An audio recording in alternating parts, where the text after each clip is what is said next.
Շնորհակալություն, տիկնակ եւ պարոնայք, երբ Հայաստանի կենտրոնական բանկի կառավարության ազգային ժողովի ներկայացուցիչները այս ամբիոնից խոսում են Հայաստանի տնտեսության,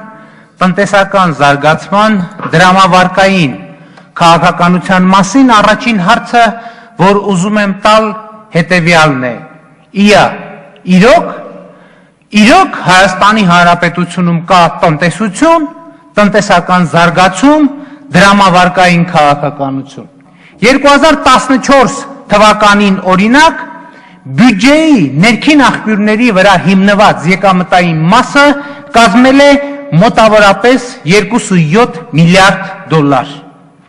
Մոտավորապես նույնքան գումար ստացել են Հայաստանի Հանրապետության քաղաքացիները արտասահմանից իրենց ուղարկված, արտասահմանում գտնվող իրենց հարազատների ուղարկած փոխանցումներից։ Թվում է, թե ունենք երկու մեծություն, 2.7 միլիարդ դրամանոց բյուջետային եկամուտներ ներքին աղբյուրներից եւ 2.7 միլիարդ դոլարանոց, դոլարի մասին է խոսքը կներեք, 2.7 միլիարդ դոլարանոց տրանսֆերտային փաթեթ եւ սրանք առանձին միավորներ են, իրականում այդպես չէ, որովհետեւ բյուջեի իմ նշած եկամտային մասի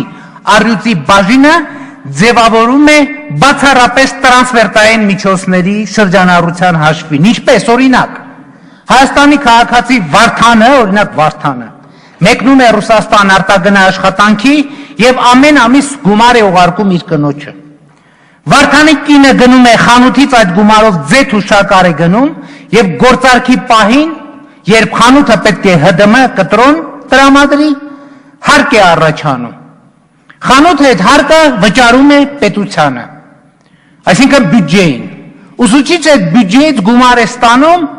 եւ իր հերթին գնում է խանութից գնում ձեթ եւ շաքարավազ։ Եվ այդ գործարքից էլ իր հերթին գոյանում է հարկային պարտավորություն, որը այս մի խանութը նույնպես վճարում է։ Այսպես գոյանում են Հայաստանի բյուջեի ներքին եկամուտների զգալի մասը։ Եվ եթե Ռուսաստան մեկնած քաղաքացին մեր պայմանական Վարդանը իր կնոջը գումար չուղարկի, այլ գումար այլ եկամուտ չունի նրա կինը, որպեսզի գնա խանութ, գնի այդ ձեթն ու շաքարավազը, որպեսզի դրանից համապատասխան հարկային հարկեր առաջանան։ Այսինքն Հայաստանի քաղաքացի Վարդանը պիտի անպայման գնա Ռուսաստան աշխատի, փող ուղարկի, որ մեր երկիրը բյուջե ունենա։ Եվ ուրեմն ինչ է սա նշանակում։ Սա նշանակում է, որ ինչպիսին է իրավիճակը Հայաստանում կախված է ոչ թե կառավարության, կենտրոնական բանկի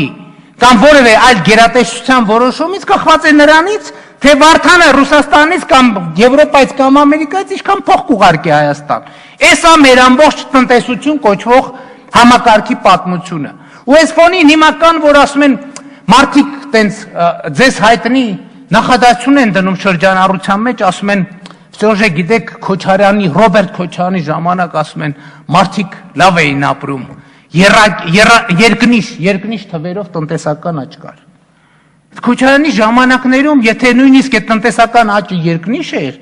դա Քոչարյանի տնտեսագիտական հանճարից չէր, այլ նրանից, որ այդ մեր Վարդանի գործերը Ռուսաստանում երրակի քառակի անգամ լավ էին, եւ նա առնվազն կրկնակի անգամ ավելի շատ գումար էր ուղարկում Հայաստան։ Եվ եթե Ռոբերտ Քոչարյանի տեղը ասենք Բալաբեկ Վլասյանը լիներ Բաղրամյան 26-ում, այդ հենց հարցը ավելի լավ կլիներ, թե ավելի վատ։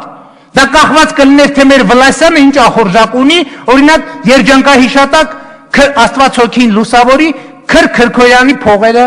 ուտելու։ Բայց այս ողջ պատմության մեջ ամենաէականն այն է, որ այս Վարդանի եւ իր կնոջ բաժանվածությունը տարածքով ինքը պատահականության հանգամանքների հետևանք չի, սա հետևողականորեն վարվող կառավարման մոդել է, պետական քաղաքականություն։ Եվ այս մոդելը ունի երկու համահեղինակ, հավասար համահեղինակ, իդեմս Ռոբերտ Քոչարյանի եւ Սերժ Սարգսյանի։ Այս երկու մարդիկ հավասարաբար այս կառավարման մոդելի հեղինակային իրավունքը կիսում են։ Եվ այս կառավարման մոդելը երկու հիմնական նպատակ եւ նշանակություն ունի։ Առաջին նպատակը այնա, որ Հայաստանում հնարավորինս քիչ մարդ մնա։ Եվ դրա մասին Եվ դրա մասին, ինչպես հիշում եք, լեզվի սայթակում արեց նախկին վարչապետ Տիգրան Սարգսյանը։ Այսինքն, ինչքան քիչ մարդ մնա Հայաստանում, այդքան հեշտ կլինի այդ մարդկանց ոստիկանական եւ այլ ուժերով քաղաքական կոնտրոլի տակ պահել։ Որովհետեւ եթե այդ մարդիկ Հայաստանում լինեն, բնականաբար այս վիճակից դրդված Հայաստանի քաղաքական կյանքին եւ հանրային կյանքին շատ ակտիվ մասնակցություն կունենան իշխանության համար սրանից բխող բացասական հետևանքներով։ Բայց այս համակարգը երկրորդ ավելի ոչ պակաս կարևոր իմաստնել ունի։ Այս համակարգը ստեղծած է այնպես եւ կառուցված է այնպես, որ Վարդանի ուղարկած փողերը հոսեն մերձիշխանական օլիգարխիայի գրպանները։ Որովհետեւ բաձեր կարծիքով մեծ մենաշնոր, որ ասում ենք պատահական է ստեղծվել, հիմա Հայաստանի Հանրապետության յուրաքանչյուր մտեք Հայաստանի Հանրապետության յուրաքանչյուր խանութ, Հայաստանի ամենահեռավոր վայրում, գնեք շաքարավազ եւ բանան, այդ գումարը հոսում է նույն մարդկանց գրպանը, նույն մարդկանց կապ չունի որ մասին ես գնում։ Ու այդ մարդիկ շատ ուղիղ եւ մերձավոր կապի մեջ են Սերժ Սարգսյանի հետ։ Այդ մարդիկ, որոնց անունը մենք շրջանառում ենք, գիտենք իհարկե փայ ունեն, այդ շաքարավազի մեջ էլ, բանանի մեջ էլ, բայց հիմնական գումարը, այսպես ասած, իշխանական օբշակն է, որի ծախսումով նրանք պահում են պետական իշխանությունը սափրագլուխների բանդաներ պահելով, կրիմինալի բանդաներ պահելով, բայց որ կրակում սպանում են, չեն պատժվում ձեր կարծիքով, ինչի շնորհիվ է։ Ու այդ պայմաններում հասկանալի է, չէ, որ իշխանությանը ձեռնտու չի ընդհանրապես, որ Հայաստանում ազատ անկախ գործարարության խավ ձևավորվի։ Որովհետև մեկ էլ տեսար այդ անկախ գործարարության խավը սկսեց ֆինանսավորել ընդդիմությանը։ Պատկերացնում եք ինչ կլինի, իշխանությունը կկորցնի իշխանությունը կամ շատ մեծ վտանգի կընդհարկի։ Իսկ արդեն հասկանում եք, որ չի կարելի։ Իշխանության համար չի կարելի։ Ու այստեղից եզրակացությունը ո՞րն է,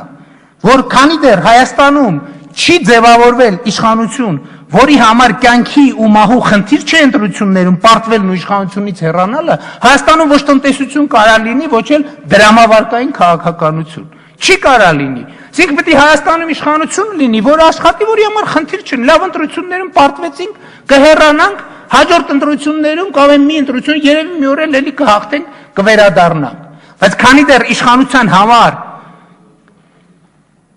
իշխանություն լինելը կենաց մահու պայքար է, Հայաստանում ի բնե տնտեսություն լինել չի կարող։ Այսպես ուղարկելու են դուրս